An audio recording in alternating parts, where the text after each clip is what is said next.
نحمده ونصلي على رسوله الكريم اما بعد بسم اللہ الرحمن الرحیم السلام علیکم ورحمۃ اللہ وبرکاتہ۔ سدا جوان رہنے کے بہترین سنہرے اصول۔ محترم ناظرین، ویسٹرن ریزرو یونیورسٹی میں ہونے والی ایک حالیہ تحقیق میں یہ بات سامنے آئی ہے کہ ہمارا لائف سٹائل ہماری زندگی پر بہت اثر انداز ہوتا ہے۔ آج ہم ان سنہری اصولوں کا تذکرہ کریں گے جو ہمیں بڑھاپے سے بچنے میں معاون ثابت ہو سکتے ہیں۔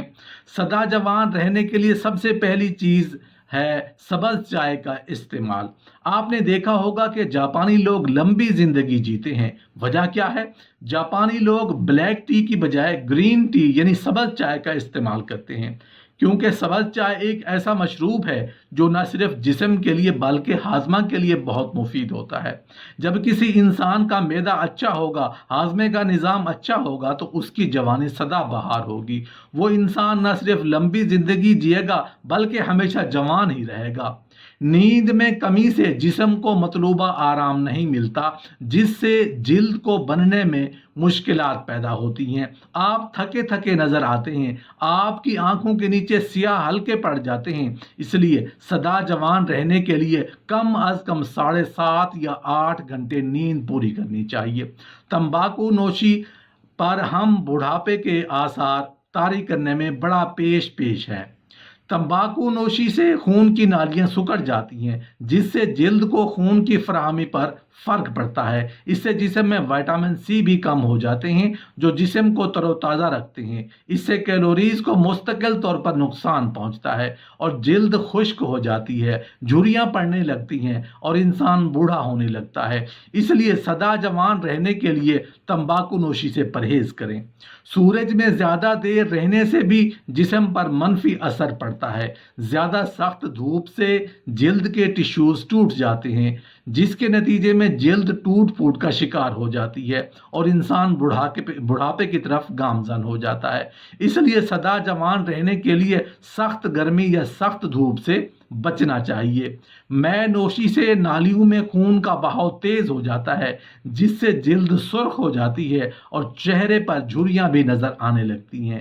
کیفین کے استعمال سے جسم اور جلد میں موجود پانی کی کمی ہو جاتی ہے، جس سے جسم مرجھانا شروع کر دیتا ہے۔ اس سے بچنے کے لیے روزانہ کافی مقدار میں پانی پینا چاہیے۔ ڈپریشن اور پریشانیوں سے جسم کے پٹھے کمزور ہو جاتے ہیں اور جسم پر جھریوں کی راہ ہموار ہوتی ہے۔ سٹریس اور پریشانیوں سے بچنے کے لیے لمبے سانس لینے چاہیے اور جسم کو ریلیکس کرنے کی عادت ڈالنی چاہیے۔